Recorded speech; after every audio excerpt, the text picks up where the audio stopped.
pois a quem creia em mim preciso ser justo, fiel até o fim. São tantos olhares tentando encontrar em meus próprios passos caminho pro lar. Preciso ser forte, pois muito aqui enfrentar, buscar-te, joelhos, poder para andar. São tantos pesares e o mal a rodear que nada no mundo desvie o meu olhar. Meus lábios são teus, são tuas as minhas mãos, meus pés, onde queiras ali estarão.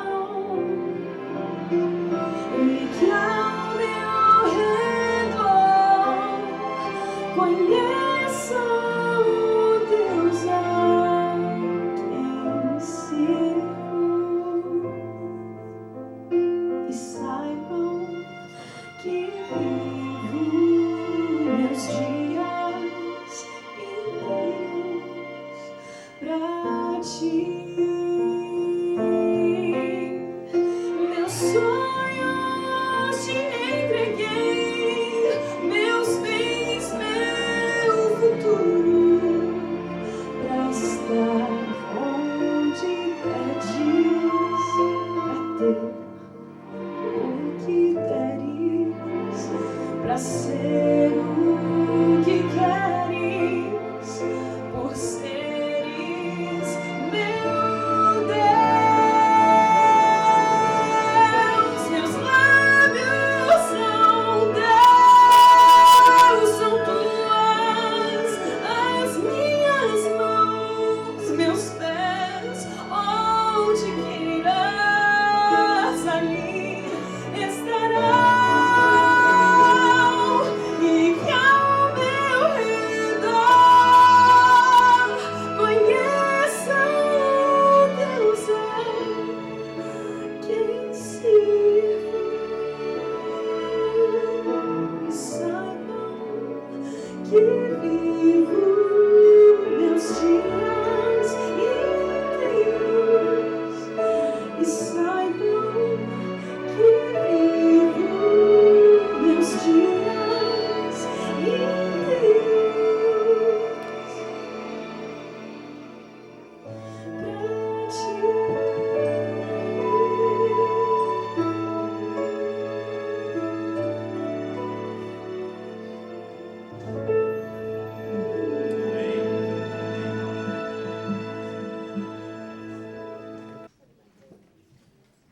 Nós estamos falando sobre Jesus Cristo, olhando para Ele de uma forma mais pessoal. O tema da semana foi Jesus incomparável. Olhando a Jesus através dos Evangelhos, conhecendo a Jesus pela segunda vez, nos apaixonando por Ele, aquele que é o autor e consumador da nossa fé. Jesus Cristo é o centro da história. Jesus Cristo é o centro da doutrina. Jesus Cristo é o centro da palavra de Deus. Conhecer a Jesus Cristo é viver uma vida em abundância, é entender a felicidade que Deus nos proporciona em um mundo de dificuldades. Jesus Cristo veio a essa terra no tempo certo, diz a palavra de Deus no livro de Gálatas, capítulo 4, versículo 4. Ele entrou na história, ele se involucrou em carne, se fez um de nós, viveu para nos mostrar o caminho. Ele foi a lei de Deus colocada em prática. Se você tem dúvidas sobre como viver uma vida correta, olhe para Jesus. Ele é o exemplo maior. Ele nos aponta o caminho.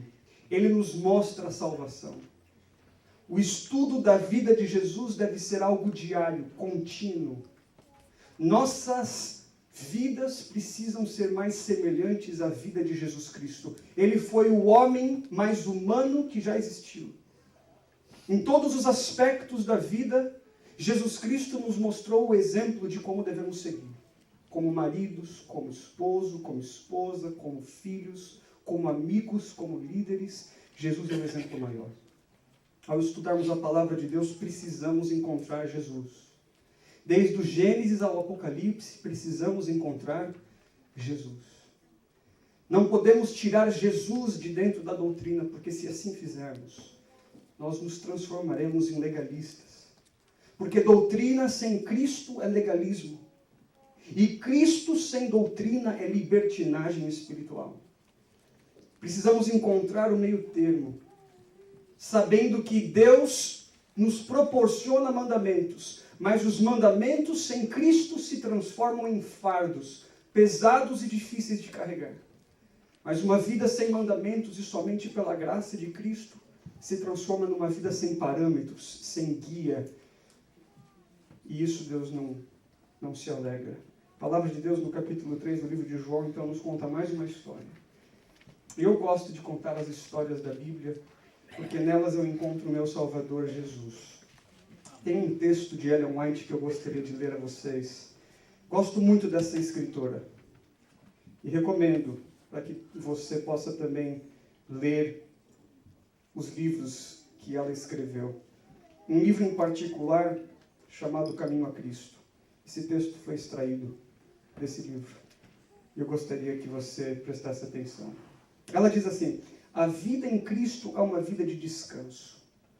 Pode não haver êxtase de sentimentos, mas deve existir uma constante, serena confiança.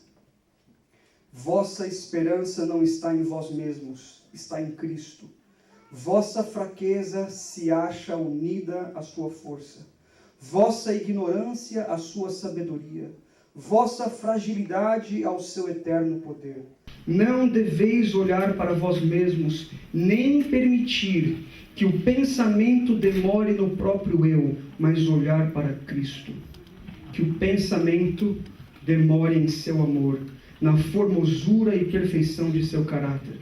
Cristo em sua abnegação, Cristo em sua humilhação, Cristo em sua pureza e santidade, Cristo em seu incomparável amor.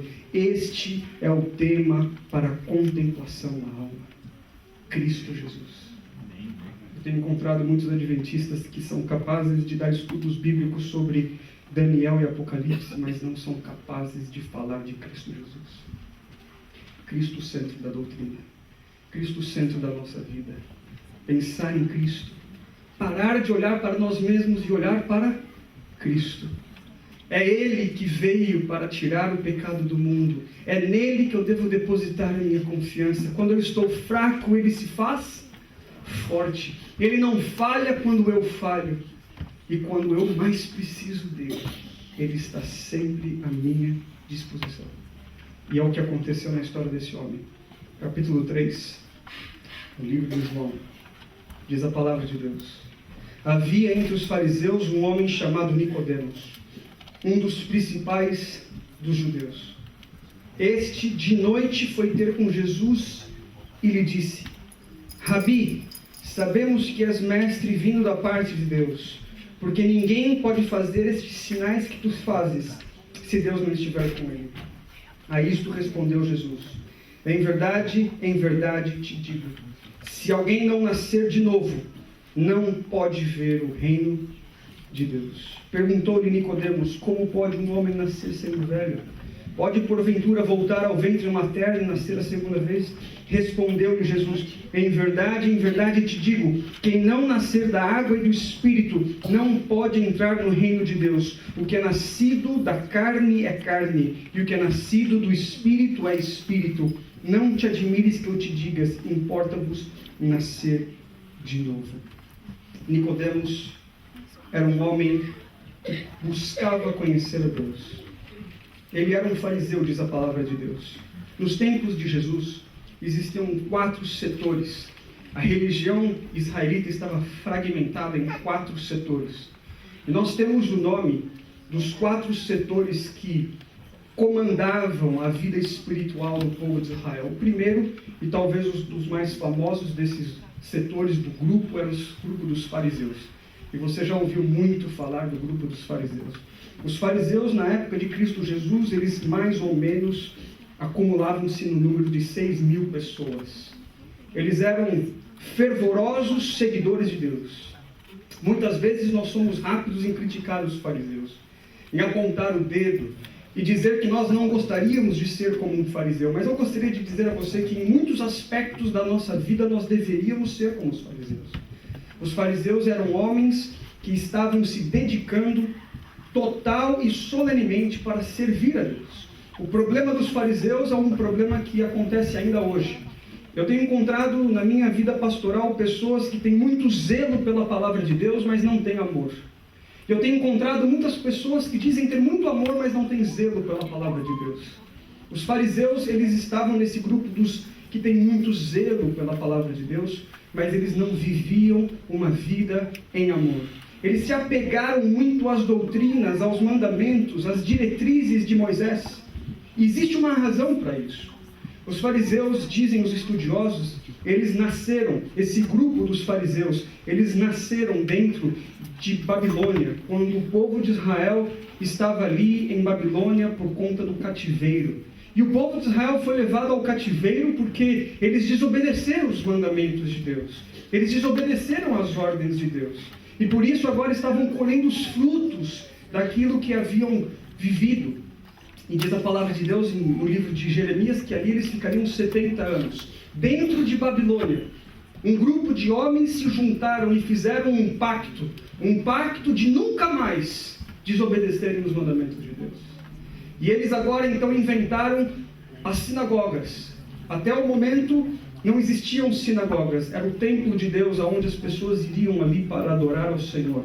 Os fariseus então instituíram pequenas igrejas por todo o território da Babilônia.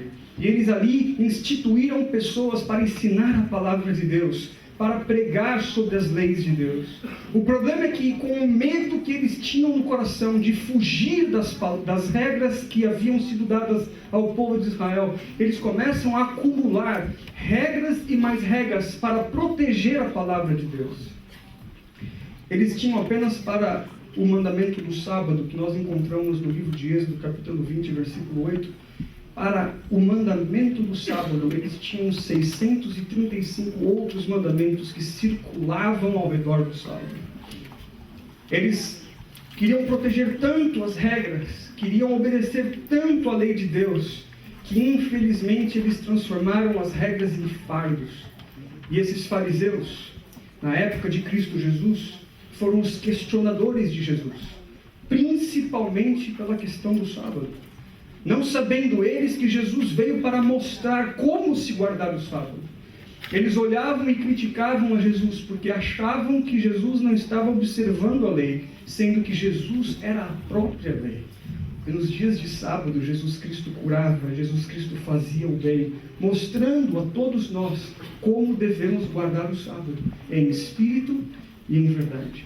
Existiam outros grupos, os grupos dos essênios.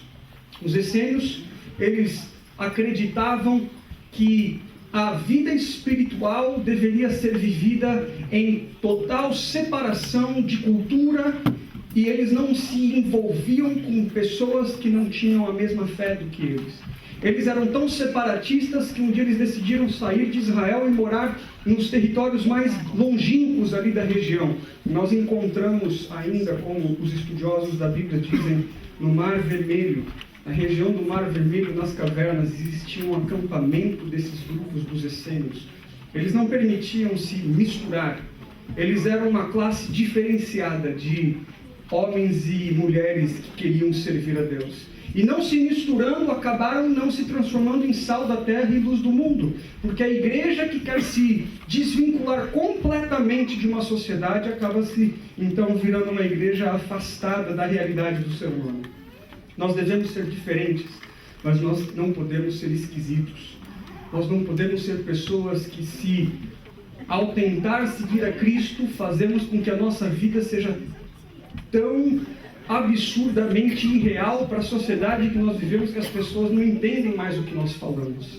Nós precisamos falar da mensagem da cruz para essa sociedade e precisamos ser sal da terra. Nós precisamos ir e ser a luz do mundo. Os essênios se separaram. Existia um outro grupo chamado Grupo dos Zelotes. Eles eram um grupo ainda muito mais farisaicos do que os fariseus, mas os zelotes eles queriam conquistar tudo à força. Os fariseus eram mais doutrinários e intelectuais. Os zelotes queriam conquistar à força. Eles eram separatistas, odiavam os romanos, viviam para fazer guerra contra os romanos, queriam que Israel tomasse por força e pelo poder físico novamente as rédeas. E então eles pregavam que o povo de Israel deveria tomar espadas e lutar contra os romanos. Possivelmente, João, o discípulo de Jesus, era um zelote. Ele era um zelote porque quando nós vemos Jesus sendo atacado pelos soldados romanos, o que João fez? O que Pedro fez? Me perdoe. O que Pedro fez? Pedro tirou da sua espada e fez o quê? Cortou a orelha de um dos soldados. Pedro possivelmente era um zelote. Ele acreditava que o povo de Deus deveria tomar as rédeas da situação por força. Existia mais um outro grupo, o grupo dos saduceus. Os saduceus eram os que comandavam o templo de Israel. Eles eram aqueles que cuidavam dos sacrifícios. Eles não acreditavam em anjos e eles não acreditavam em vida após a morte, na ressurreição pregada na palavra de Deus. Eles acreditavam que tudo que nós tínhamos que viver, teríamos que viver aqui. Que todo o prazer que deveríamos ter nessa terra. Então esses são os 4 grupos que permeavam a religião no tempo de Jesus. E a palavra de Deus diz que Nicodemos era um fariseu. Havia tentado tudo, tentado todas as regras, observado todos os mandamentos. Dos 635 mandamentos sobre o sábado, Nicodemos os conhecia. Nicodemos possivelmente havia decorado a Torá de Deus, que são os primeiros 5 livros da palavra de Deus. Nicodemos tinha que saber, decore e salteado, vírgula e ponto, cada uma das frases da Torá de Deus. Não apenas a Torá, mas como ele era um fariseu e mestre, porque a palavra de Deus diz que ele fazia parte do Sinédrio, 70 homens eram escolhidos para ser governantes em Israel. Ele era um homem influente. Não apenas a Torá, ele havia decorado também os profetas. Se você quiser então ter uma ideia do que Nicodemos havia decorado, pegue a sua Bíblia, separe ela no Antigo e Novo Testamento, e você vai pegar toda essa parte do Antigo Testamento e você vai saber que ele decorou tudo aquilo que estava escrito no Antigo Testamento. Palavra por palavra. Ele conhecia todas as regras. Ele conhecia todas as fórmulas. Ele tinha todas as questões resolvidas no seu coração. Ele ensinava em Israel. Nicodemos, ele era um professor. Não existia uma questão que Nicodemos sobre a palavra de Deus não saberia responder. Ele sabia decore e salteado palavras bíblicas, chaves bíblicas. Ele poderia dar um estudo bíblico sobre Daniel como ninguém nessa igreja hoje poderia dar. Ele sabia como ninguém explicar Deus, entender Deus. Ele colocou Deus embaixo de uma lupa e ele dissecou Deus. Ele entendeu Deus. Intelectualmente, ninguém em Israel conhecia as palavras de Deus mais do que Nicodemos. Intelectualmente, Nicodemos estava satisfeito, mas espiritualmente vazio. Essa é uma mensagem para adventistas do 7º dia, porque nós somos o povo da Bíblia. Deveríamos assim ser. Deveríamos conhecer as palavras do Senhor Jesus. Deveríamos estudar, sim, os mandamentos de Deus, e assim fazemos. Nós somos conhecidos como o povo da Bíblia, o povo que possui respostas, o povo que apresenta respostas a um mundo que procura por respostas. Nós abrimos a palavra de Deus e comparamos textos com textos. Nós sabemos da profecia e do tempo profético. Nós sabemos daquilo que cremos e explicamos aquilo que cremos com sabedoria. A intelectualidade é importante, A palavra de Deus nos ensina a estudar. A palavra de Deus nos convida a sermos homens e mulheres que consigam explicar a nossa fé, que consigam explicar a nossa doutrina. No livro de Provérbios, a palavra de Deus nos diz que o temor do Senhor é o quê? O princípio da sabedoria. Nunca aceite, querido, como adventista ou como cristão, a máxima de que para que você se transforme em cristão, você tenha que cometer suicídio intelectual. Nunca aceite que você, jovem, dentro de uma faculdade ou de uma escola nesse país, tenha que se submeter a pensamentos que não são vinculados à palavra de Deus, achando que para isso, para que você sirva a Deus, para que você seja um cristão, você tenha que cometer suicídio intelectual. Deus convida homens e mulheres de intelecto, de sabedoria, de inteligência para o seguir. Você não precisa cometer suicídio intelectual. Você também não precisa ficar provando fatos científicos para acreditar na palavra de Deus. A palavra de Deus é suficiente. Você aceita a palavra de Deus por fé, mas a palavra de Deus também nos mostra caminhos inerrantes, comprovadores, de que eu e você estamos em solo firme. Um mundo que questiona a sua fé não tem respostas para os corações quebrados. O mundo que questiona as nossas orações não tem respostas para os problemas da alma. Vivem vazios procurando uma solução. E olham para nós e criticam a nossa fé, dizendo que nós acreditamos em um Deus que possivelmente é apenas a história da carrochinha. E querem fazer com que eu e você e os nossos filhos aceitem teorias que tiram Deus de cena e colocam o homem como o centro de toda a história. Você e eu não devemos aceitar as imposições que são feitas, mas vivemos então seguindo a palavra de Deus. Temos que entender que Deus convida nós a estudarmos a sua palavra. Continue a estudar a palavra de Deus.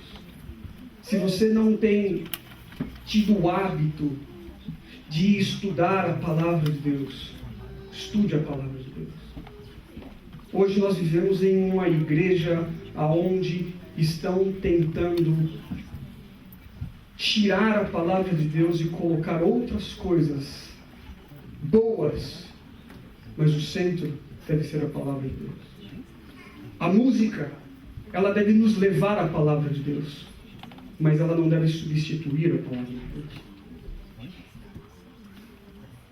Os relacionamentos da igreja são bons e positivos, mas se você vem à igreja apenas por relacionamentos e não para ter comunhão na palavra de Deus, você não está, então, entendendo o foco principal do que Deus está querendo fazer na sua vida. Eu não sei se você tem estudado a palavra de Deus todos os dias, comparado verso com verso, buscando saber mais e mais das belezas e das profundezas da sabedoria de Deus. Mas se você não está fazendo isso, se você está permitindo que as coisas boas da religião entrem e tirem o lugar da palavra de Deus, infelizmente, você está correndo um sério risco de ser um cristão que não tem profundidade espiritual, porque a profundidade espiritual vem da palavra de Deus. Amém. Eu tenho visto a minha esposa compor músicas. Todas as vezes que ela senta ao piano, eu vejo a palavra de Deus aberta perto dela. E as músicas que ela tem feito são inspiradas pelo Espírito Santo de Deus. Ela estuda a palavra de Deus. E ali então o Espírito Santo fala e as músicas são escritas. Eu não posso afirmar isso de todos os músicos, infelizmente. Mas eu sei, querido, que eu também não posso afirmar isso de muitos pastores. Porque alguns têm pregado, dentro ou fora da nossa religião, sem comunhão com a palavra de Deus. A palavra de Deus diz que alguns ensinam doutrinas, espíritos de doutrinas, mas não possuem a verdade da palavra de Deus. Tome cuidado. Nicodemos conhecia a palavra de Deus. Isso é positivo. Mas agora entra um lado negativo da história desse homem.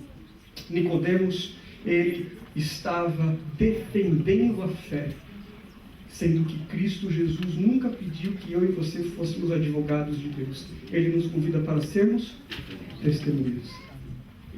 Sabe, querido, a Bíblia não é uma espada para ferir outros. A Bíblia é uma espada para você apenas se defender. Você não usa a Bíblia como espada, como diz a palavra de Deus, que a Bíblia é uma espada para ferir alguém.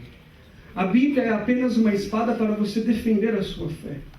Você conhece a palavra de Deus e você defende a sua fé para que você possa estar em solo firme. Mas, infelizmente, algumas pessoas usam o conhecimento da palavra de Deus para machucar corações, para apontar defeitos, para afastar famílias.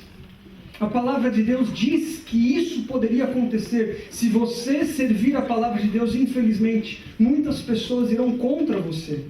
Mas não faça isso de forma proposital. Não use a palavra de Deus de forma proposital para machucar alguém que não acredita segundo aquilo que você acredita. Não é esse o objetivo da palavra de Deus. Deus não nos deu nenhum mandamento dizendo: protegei a minha reputação. Sabe como é que você protege a reputação de Cristo Jesus? Amando a Deus sobre todas as coisas e ao próximo como a ti mesmo. Amém. A palavra de Deus diz que quando você fizer assim, a sua luz resplandecerá. Você não precisa, muitas vezes, dar um estudo bíblico de forma vocalizada. Você precisa viver a palavra de Deus de forma vivida no seu dia a dia. E as pessoas então vão ver que eu e você conhecemos a Jesus Cristo e darão glórias a Deus pela nossa vida. Deus não precisa de advogados, queridos. Deus precisa de testemunhas. E eu e você somos chamados para sermos testemunhas de Jesus Cristo. Infelizmente, nós temos vivido tentando defender a Deus, usando a palavra dele como uma espada para machucar o próximo, usando a palavra de Deus, os mandamentos de Deus, para colocar outras pessoas que não acreditam como nós acreditamos, inferiorizando-as, usando a palavra de Deus intelectualmente em debates, apenas para que no final do debate intelectual haja um vencedor. Querido, não existe vencedores, somos todos pecadores e carecemos da glória e da graça de Deus. Então, se você hoje está envolvido em algum embate da palavra de Deus, eu convido a você que Deus possa ser o centro, que Cristo possa ser o centro e que a sua vida possa refletir o caráter de Jesus. Porque aquilo que você prega, se não for vivido, vai repelir as pessoas das quais você hoje tenta levar a Jesus Cristo. Porque a palavra de Deus, ela não pode ser uma espada que machuca, ela simplesmente é uma espada que defende a verdade. Nicodemos vai se encontrar com Jesus e diz a palavra de Deus que ele vai se encontrar à noite. Eu não sei porquê.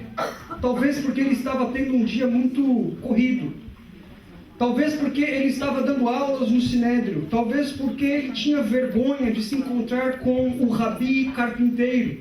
Talvez ele não tinha coragem de assumir que ele tinha respostas para todas as questões intelectuais, mas não tinha respostas para as questões da alma.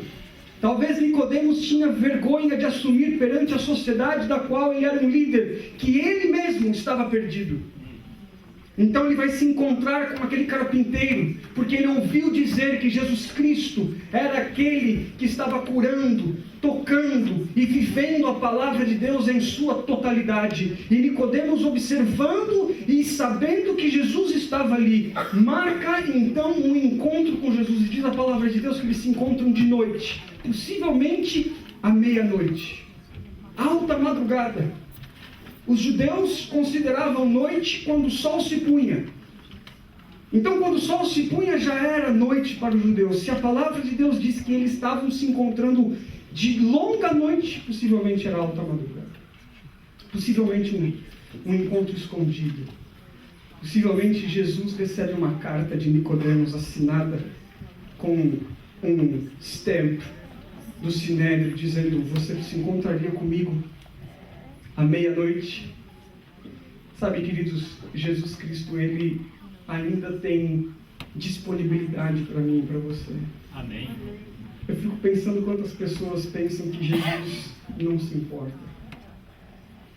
Jesus, ele recebe aquele rapaz à meia-noite. Jesus é acessível. Eu tenho encontrado muitos pastores que dizem assim: não me ligue depois das 6.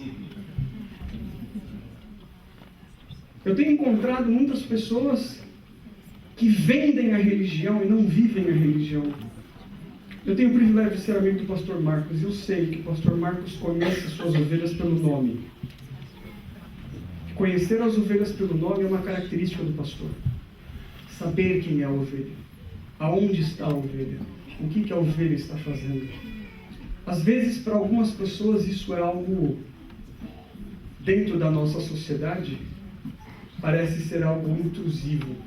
O que você tem a ver com a minha vida, pastor? Tudo. Eu tenho tudo a ver com a sua vida.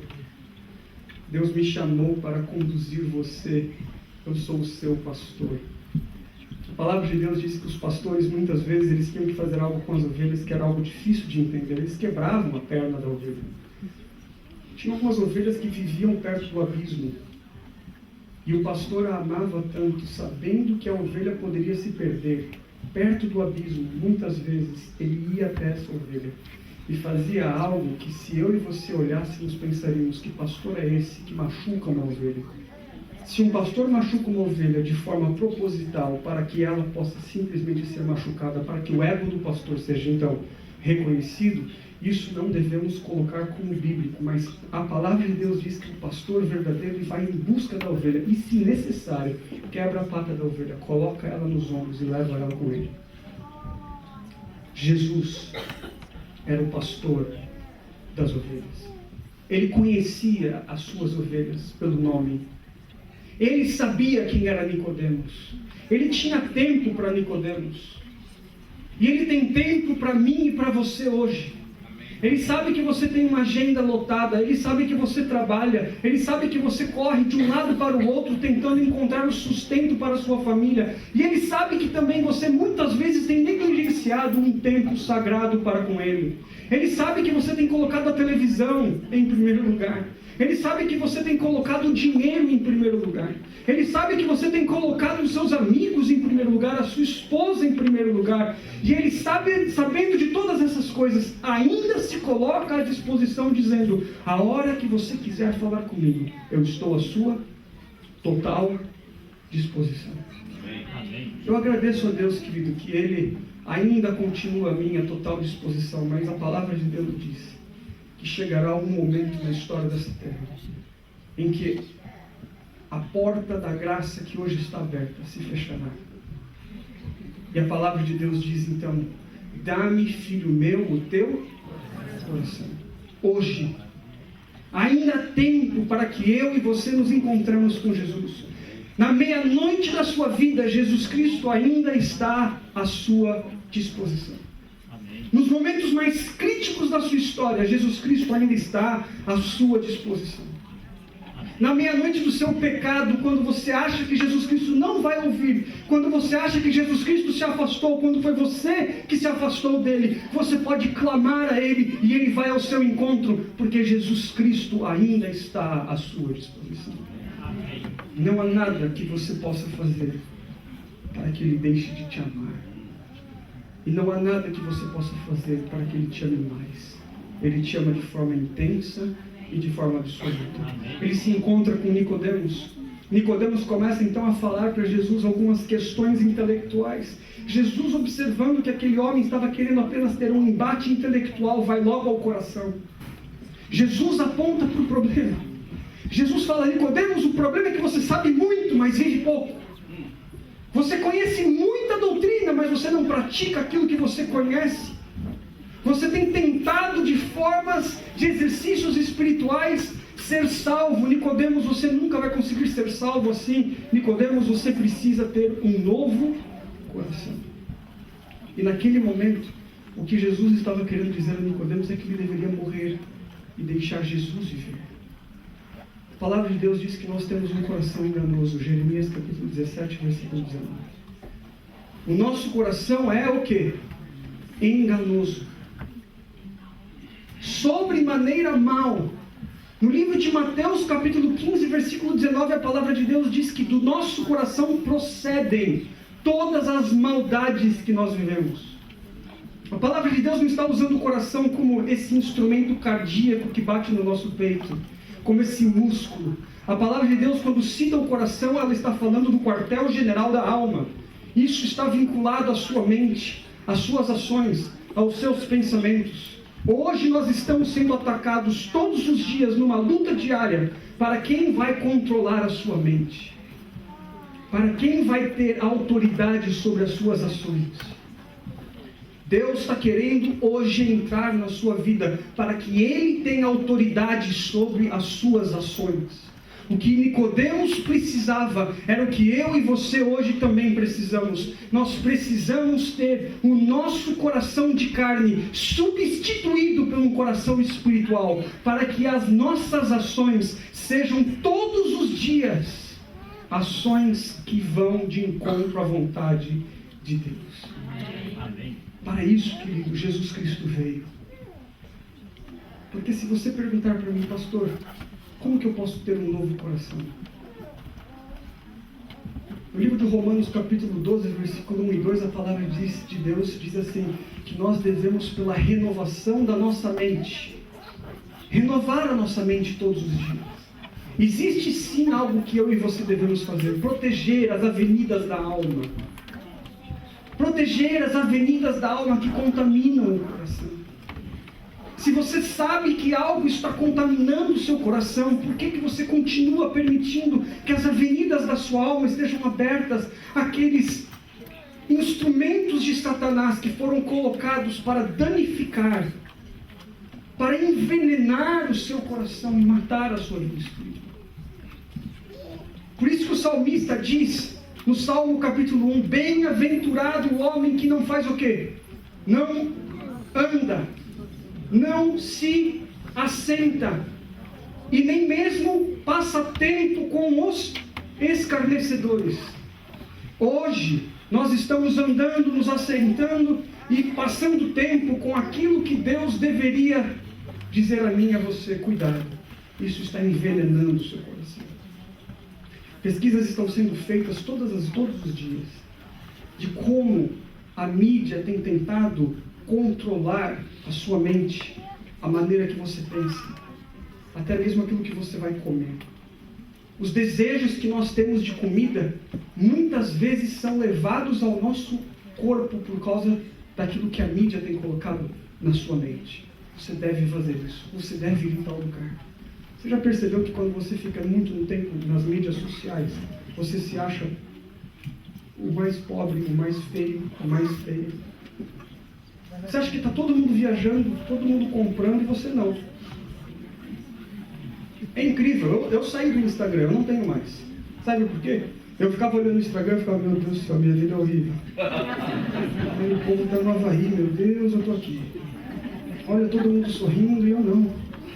Eu olhava as fotos e eu pensava, não é possível, que vida desgraçada que eu vivo. Eu vou no shopping e eu me sinto horrível. Eu quero comprar tudo. Eu tenho 5 ternos em casa, eu vou no shopping, vejo outro e falo, meu Deus, olha esse aqui, se eu comprar, minha esposa vai ficar, uau. Eu sou levado a querer, porque eu estou todos os dias sendo bombardeado por uma sociedade que me diz assim, se você não tem, você não é. E Deus, Ele olha para mim, para você, Ele fala, filho, para você ser, você precisa ter a pessoa chamada Jesus Cristo. E todas as outras coisas vos serão acrescentadas. É óbvio, querido, que nós vivemos em uma sociedade onde todos os dias seremos atacados. Eu sei que você não tem como sair do Facebook, desligar o seu celular todas as vezes, mas nós hoje estamos vivendo num perigo muito grande, porque achamos que tudo é permitido, que tudo nós podemos fazer. Paulo diz, você pode fazer todas as coisas, mas nem todas as coisas o quê? Te convém fazer. Porque somos diferentes, porque entendemos que estamos em uma batalha espiritual, porque existe uma guerra entre o bem e o mal para tomar conta do seu coração, da sua mente. E aí você vem na igreja, e você quer que o pastor em 45 minutos entertain your life. Deixa eu falar uma coisa para você, aqui não é a Disneylândia. Não dá, querido, para 45 minutos um pastor mover seu coração, mexer com a tua vida. É impossível. Essa é uma sociedade de Red Bull espiritual. Você quer um sermão de 45 minutos para te dar o quê? Asas. Não dá. Não tem música na igreja que vai te dar asas assim. E não adianta você vir na igreja achando que você em 45 minutos vai ser transformado. É a mesma coisa que você ficar 45 minutos parado num parking lot e achar que você vai virar um carro. Fica lá parado. Fica 45 minutos aqui, eu vou virar um carro, eu vou virar um carro, eu vou virar um carro. Aí você vem na igreja e por 45 minutos você canta, escuta a palavra de Deus e fala, agora sim, agora vai, agora vai, agora vai. Aí você sai da igreja e você abre todas as avenidas da sua alma para Satanás. Mas em 45 minutos você quer que Deus faça um milagre na sua vida. Não dá. Aí você fica fraco, questionador, sentimental demais quanto aquilo que a palavra de Deus diz, que a palavra de Deus é séria. Ela é séria. Ela precisa ser vivida e praticada. Não fique com raiva do pastor, eu sou o carteiro. Jesus Cristo mandou nós vivermos assim. Querido, você acha que eu não tenho esses dilemas na minha vida? Você acha que eu não tenho que tomar decisões todos os dias? De falar para mim mesmo, César, isso aqui não pode, mas eu gosto, eu quero. Meu Deus, como eu gosto de seriado, gente. Eu gosto. House of Cards, Desperate Housewives, all of that. Você gosta também. Eu gosto. Sabe por quê? Porque a palavra de Deus disse assim a Nicodemos. Nicodemos, o seu problema é que o seu coração é o quê? Carnal. Querido, eu e você nascemos assim. Existe algo dentro de nós que não pode ser mudado por força de vontade. Você pode fazer escola de psicologia, psiquiatria, você pode ter um PhD em psicologia, você não vai mudar. Você pode ler livros filosóficos, frequentar as faculdades mais importantes desse país, aprender inglês, japonês, você pode se vestir como uma pessoa que tem ética, mas o seu coração continua sendo um coração impuro. Você gosta do pecado. Eu gosto, faz parte da minha gana. Eu tenho vontade de fazer o que é errado. Escutei uma história de uma menina que um dia pegou um porquinho e falou, vou cuidar desse porquinho, é meu porquinho, vou tratar igual um cachorrinho. Levou o porquinho para casa, passou perfume no porquinho, deu nome pro porquinho, pôs uma roupa no porquinho. Cuidou do porquinho todos os dias. O porquinho começou até a latir. Ela ensinava alguns truques pro porquinho. Dava um biscoito e o porquinho pulava. Ela trazia as pessoas em casa e falava, nossa, você tem um cachorrinho, não é um porco mesmo. Parece, é incrível, né? Coisa linda, tinha uma coleirinha, deu nome. Aí um dia ela foi passear com o porquinho na rua. Ela estava tão confiante que o porquinho virou cachorrinho que ela tirou a coleira do porquinho. Aí, querido, tinha uma poça de lama no fim da rua. Água no porquinho virou lama. Ela desesperada. Ela saiu correndo atrás e quando ela viu, o porquinho estava totalmente envolvido na lama com o narizão para fora. Aí ela falou, meu Deus, mas eu te dei um nome, porquinho, eu te dei roupa, perfumei você, o que você está fazendo na lama? O coração era do quê? Era de porco. Então o que adianta você vir na igreja e pôr um terno, um perfume, sentar 45 minutos e nunca pedir a Deus um novo coração? O que adianta você conhecer todas as doutrinas? Saber Daniel e Apocalipse? Incrível como o povo de Deus adora seminários de Daniel e Apocalipse.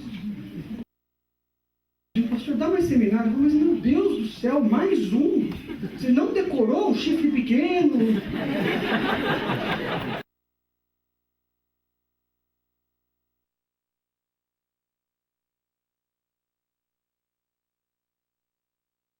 Pequeno, né? Mas é 1 centímetro de chifre. Aí fica falando da crocância da batatinha frita. Você já percebeu como a gente gosta disso? Como se isso vai sanitarizar a nossa vida.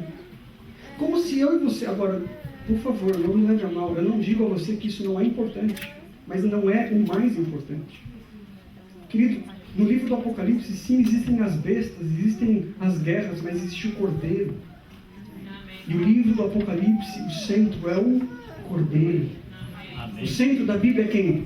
O Cordeiro, é Jesus. Se você nunca entendeu a doutrina das 2.300 tardes e manhãs e você ainda fica confuso quando você vai dar um estudo bíblico, por favor, se junte a mim, porque eu também não sei direito. Às vezes eu faço confusão, se começou em 457, se foi em 458, aí chega ali no ano 0, não sei explicar direito. Ai, meu Deus do céu, será que eu não sou adventista? Eu não sei explicar isso aqui. Mas quando termina o estudo bíblico, querido, a pessoa quer saber uma coisa só. Se você é feliz. Se você vive aquilo que Deus falou para você ver. Ou se você vai na churrascaria e não come carne, você cai, que vontade. Que desespero. Se eu pudesse comer essa picanha todinha. Se você não entendeu o porquê que você faz certas coisas, por que você faz? Se não for por causa de Cristo Jesus, por que você faz? Para impressionar quem, querido? Quem que está contando ponto aqui? Um rapaz uma vez mudou lá para o Himalaia. Ele escreveu uma carta para a mãe e falou: mãe, estou dentro de uma sociedade aqui de pessoas puras que não se importam com a vida de ninguém. Ninguém aqui quer saber de nada. Está sendo tão transformador, mãe. Tão maravilhoso tudo isso daqui. Ninguém se importa se eu tenho carro, casa, dinheiro. Eu estou me transformando numa pessoa mais santa desse lugar. Eu acho que mês que vem eu vou ser o primeiro. Ou mais santo. Ele foi lá e estragou o lugar. Está contando ponto. Aí a gente entra na igreja e fica querendo, igual Nicodemos, falar com Jesus. Jesus, senta aqui. Esse negócio aí de você ser o Messias, como é que é? Explica. Explica a luz de Daniel. Eu acho que ele queria ter um estudo bíblico com Jesus. E talvez trocar ideias. Não, Jesus, espera aí. Daniel 8,14 não fala exatamente isso que o senhor está falando. E Jesus falou: Nicodemos, eu não tenho tempo para isso. Você tem um problema sério. O problema é o seu coração. Você gosta do que é errado. Você tem prazer no que é errado. Nicodemos e igreja de Tottenham, todos nós que estamos aqui, nós precisamos de uma cirurgia cardíaca celestial. Amém. Eu me lembro de assistir um jogo de futebol entre São Caetano e São Paulo, alguns anos atrás. O estádio do Morumbi aceso e lotado. Era uma quarta-feira à noite. E um jogador chamado Silvinho, do São Caetano, um homem atlético, um verdadeiro profissional, cuidava do seu corpo, aparentemente saudável. No segundo tempo desse jogo de futebol, estava dentro da área do São Paulo e simplesmente desabou. Não estava correndo, não estava fazendo nenhum tipo de movimentação, ele estava parado ali. Os jogadores desesperados começaram a chamar as ambulâncias, os médicos. Entraram e constataram que ele havia tido um infarto fulminante e morreu. Aí depois foram descobrir que aquele rapaz tinha assinado já um contrato para jogar na Europa. A vida dele estava completamente formatada. Mas ele não sabia que aparentemente ele era saudável, mas dentro estava batendo um coração fraco. E eu fico olhando para a minha vida, eu fico pensando como pastor. Às vezes eu entro na igreja, uma multidão de pessoas olham e ficam vendo eu jogar. Eu coloco meu terno, meu perfume, abro a minha Bíblia e as pessoas ficam, nossa, olha esse pastor pregando. cantora Laura, casaram, um casal lindo, perfeito. Não é não, querido. Se eu não tomar cuidado, numa dessas brincadeiras da vida, eu também posso me ferir. E você também. Não importa, querido, se você saiba viver aparentemente como cristão. O importante é o coração. Como que está o seu coração nessa manhã? Eu não estou perguntando se você sabe o que você segue, se você já entendeu os mandamentos de Deus. Eu não estou perguntando se você tem vivido segundo os mandamentos de Deus e você sabe os mandamentos, você consegue recitá-los de fora. Não é essa a minha pergunta. A minha pergunta para você é: como que vai as avenidas do seu coração? Tem você cuidado delas?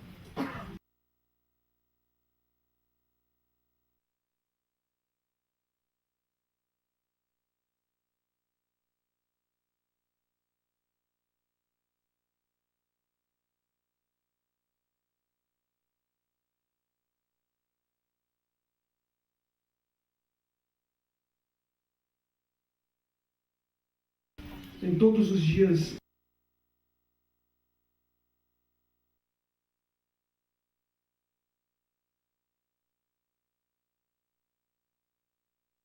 são os seus amigos que te prejudicam, faça como Maria Madalena, quando Jesus encontrou e disse a ela: sai daqui e não peques mais. Às vezes você tem que cortar pela raiz, às vezes você tem que falar não, às vezes você vai ter que ser rude, às vezes você vai ter que sair de onde você está, às vezes você vai ter que sair do emprego que você está, às vezes você vai ter que tomar uma decisão radical, mas o mais importante é que você não permita que o seu coração seja seduzido pelas coisas dessa terra. E aí sim, você vai entender que a verdadeira religião brota do coração transformado. Querido, eu não sei se você gostaria de nessa manhã tomar a decisão de tomar conta melhor desse seu coraçãozinho, dessa sua mente. Todos nós aqui precisamos tomar essa decisão. O que é que Cristo Jesus e o Espírito Santo está falando para você nessa manhã? O que é? Você veio hoje de manhã aqui e Jesus está aqui. Assim como Nicodemos. Jesus Cristo não dorme, diz o Salmo 121, versículo 4. Não dormita e não descansa o guarda de Israel. A palavra de Deus no capítulo 6 do livro de João, versículo 35, se eu não estou enganado, Jesus diz assim: todos aqueles que vierem a mim, de maneira alguma, nenhuma, eu os lançarei. Então, se você veio aqui, é porque Cristo Jesus te chamou. Amém. E você está agora em território sagrado. Amém. Talvez eu não abucei você intelectualmente, me perdoe, eu não sou tão inteligente assim. Talvez você veio aqui e a música não te seduziu. Perdoe a Laura, ela não veio aqui para seduzir ninguém. Eu não vim aqui para fazer com que você entendesse a intelectualidade da palavra de Deus. Porque eu vim aqui nessa manhã apenas como um servo de Deus que também possui problemas, dizer a você e também a mim mesmo: é hoje o dia que eu preciso clamar a Jesus Cristo, me dá um novo coração. Amém. Ezequiel capítulo 36, versículo 26, existe uma profecia. Jesus Cristo nunca oferece nada que Ele não possa dar. E Ele prometeu no Antigo Testamento que quando o Messias viria, Ele tiraria o coração de pedra e colocaria o coração de carne verdadeiro. Eu e você precisamos dessa cirurgia espiritual. Aí você me pergunta: pastor, como é que é possível isso? Sabe por que é possível? Só é possível alguém oferecer um coração quando existe morte. Só é possível que alguém faça um transplante de coração quando alguém oferece esse coração, porque essa pessoa o quê? Morreu. Quando Jesus disse a Nicodemos: Nicodemos, eu estou preparado para dar a minha vida por você. Amém. Nicodemos, quando eu morrer na cruz do Calvário, eu quero pedir a você também que morra, para que juntos possamos ir à UTI celestial. E o Pai vai tirar o meu coração perfeito, abrir o seu peito, tirar o seu coração perfeito, e dentro de você agora vai bater o meu coração. Amém. Todos os dias, Cristo Jesus pergunta a mim e a você: você quer um novo coração? Eu sei que a palavra de Deus diz que nós devemos nascer de novo. Isso está vinculado ao batismo. Se alguém aqui nunca se batizou, você ainda não sabe o que é nascer de novo. O novo nascimento é você se entregar para Deus, apagando então a sua história passada e olhando para frente, deixando para trás o velho homem, nascendo para Jesus Cristo. Mas o batismo não deve ser algo de apenas um dia. Nós devemos ser batizados pelo Espírito Santo de Deus todos os dias da nossa vida. Amém. 1 Coríntios capítulo 15, se eu não me engano, Paulo diz assim, que ele morria diariamente. Todos os dias, ele se entregava de manhã e ele dizia ao Senhor: eu tenho um coração impuro. Se o Senhor não controlar a minha mente, se o Senhor não controlar as minhas emoções, se o Senhor não for o Deus da minha vida, se o Senhor não for o Deus dos meus negócios, se o Senhor não for o Deus do meu casamento, eu sei que no meio-dia e no final desse dia eu estarei correndo para a lama do pecado, porque eu possivelmente, por mim mesmo, nunca terei condição de atingir a salvação. Mas se todos os dias da nossa vida nós nos entregarmos a Jesus Cristo e abrirmos o peito e dizer: Senhor, tira esse coração, ele é imundo, impuro, cheio de dificuldades, coloca o seu coração dentro de mim, seus planos, suas vontades, seus sonhos, sua agenda, seus desejos. Muda aquilo que eu sou, porque eu não tenho forças para fazer por mim mesmo. A Laura vai cantar essa última música. Enquanto ela canta, eu quero que você tome essa decisão, para que Jesus hoje faça uma transformação no seu coração.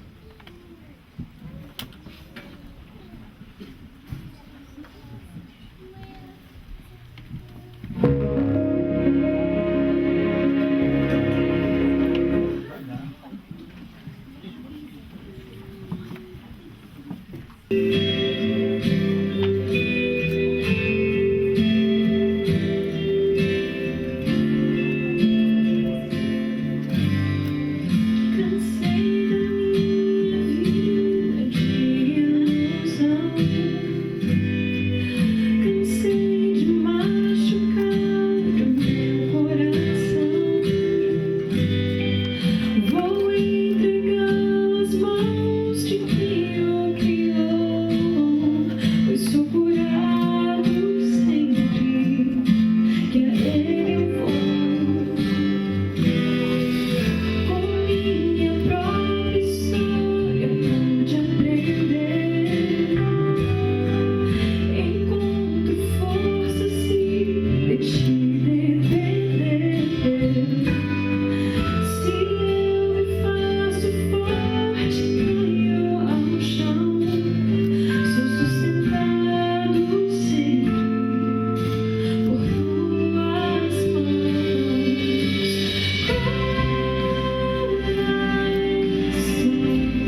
cansei de baixar o meu coração.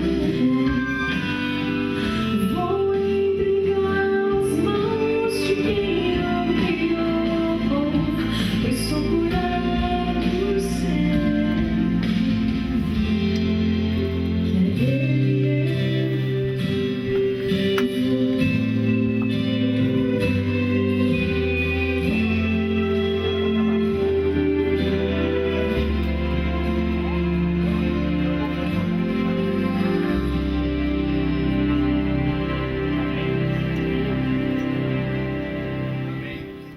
Amém. Se nessa manhã você quiser fazer um pacto de amor com Cristo Jesus, pedindo a Ele que dê a você um novo coração, gostaria que você se colocasse em pé para essa nossa última oração.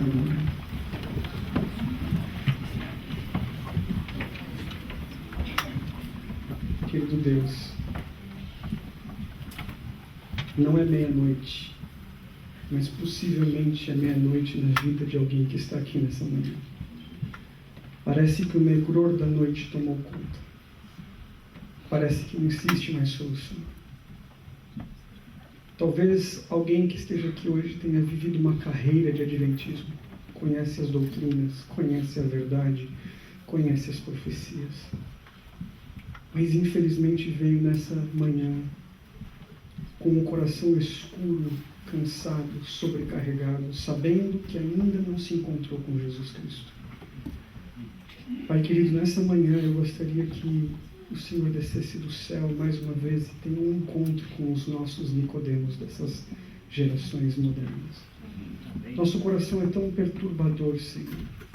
Os nossos desejos são tão ambíguos. As nossas vontades são tão carnais. Que sinceramente, Senhor, ao sairmos dessa porta hoje, vamos ser bombardeados pela mídia, pela cultura, e às vezes nós não sabemos como reagir. Nos ensine, Senhor, a termos zelo pela Tua Palavra, mas ao mesmo tempo, Senhor, a amar a Jesus Cristo. Que não sejamos como fariseus, que apenas decoraram regras, dogmas e fórmulas, mas nunca tiveram um encontro genuíno com Cristo. Nessa manhã, Pai querido, eu te peço que no céu se abra um grande hospital para que todos possamos subir e fazer essa cirurgia espiritual. Tira de nós esse coração de pedra. Coloque em nosso coração o coração de Cristo Jesus. Amém. E que assim possamos viver nessa terra como semelhantes àquele que nos chamou. Aquele que viveu de maneira abundante, que cumpriu a lei, que viveu a lei, que foi a lei. Que a nossa vida, Senhor, possa mostrar aos outros, através das nossas palavras e influências, que conhecemos a Jesus Cristo. E por Ele fomos transformados. Obrigado por esse privilégio de termos esse encontro contigo. Obrigado porque o Senhor está sempre à nossa disposição.